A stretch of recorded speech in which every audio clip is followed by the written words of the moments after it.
নমস্কাৰ, মই জোনালী ডেকাই এটি কবিতা আবৃত্তি কৰিবলৈ লৈছোঁ। কবিতাৰ শিৰোনাম ৰং কিনিবা কোনে, অ' ৰং কিনিবা কোনে। কবি ধনজিতা হালৈ। ফাগুনৰ ৰংবোৰ তেওঁ জুলুঙাত লৈ ফুৰে।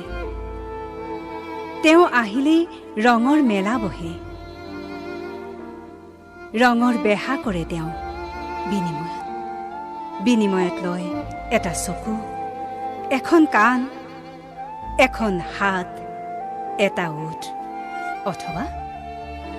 অথবা এটুকুৰা কলিজা। ৰংবোৰ কোনোৱে সানে চকুত, কোনোৱে ওঠত, কোনোৱে নখত, কোনোৱে পিন্ধে হাতত। ৰংবোৰ সানিলে চিত পখিলা এটিয়ে বুকুত বাহ লয়, পচুৱাত উৰিবলৈ লয়।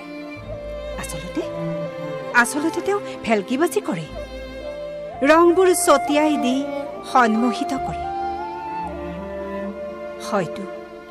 হয়তো তেওঁ চোৰ, সন্মোহিনী মাৰি চোৰ কৰে উশাহ নিশাহবোৰ। হয়তো তেওঁ ডকাইত, ভয় দেখুৱাই কাঢ়ি নিয়ে দেহ মনৰ সমস্ত সত্তা।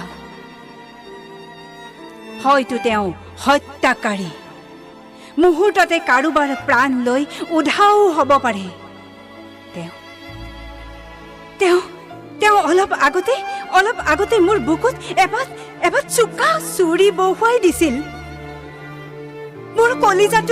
মোৰ কলিজাটো ফালি ধাৰাসাৰে ৰক্তক্ষৰণ হৈছে। অসহ্য বিষ।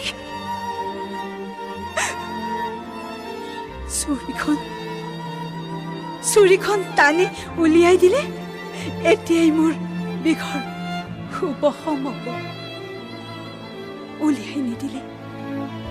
উলিয়াই নিদিলে হয়তো মই আৰু কিছু সময় চটফটাই থাকিব পাৰিম। চুৰিখন মোৰ বুকুৰ পৰা উলিয়াই নিদিবা। মোক আৰু অলপ সময় জীয়াবলৈ দিয়া।